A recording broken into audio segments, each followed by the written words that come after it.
The Fusion 360 Additive Build Extension provides cost-effective access to advanced tools, allowing you to simplify your workflows and make better use of your additive manufacturing hardware. Create toolpaths for metal powder bed fusion machines. Select your machine from an extensive cloud library of metal additive manufacturers.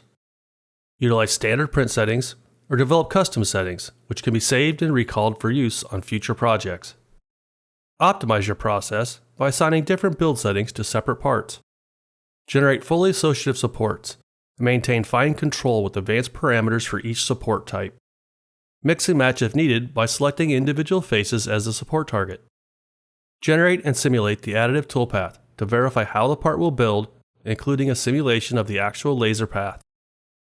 Predict the thermomechanical behavior of your additive parts and prevent potential build failures, such as recoater interference due to deformation during the metal powder bed fusion process.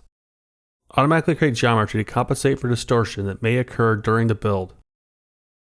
Combining the Additive Build Extension with Fusion 360's robust design and subtractive capabilities creates a fully hybrid workflow where design, additive, and subtractive finishing operations can be completed within the same environment, allowing for seamless data flow throughout the manufacturing process.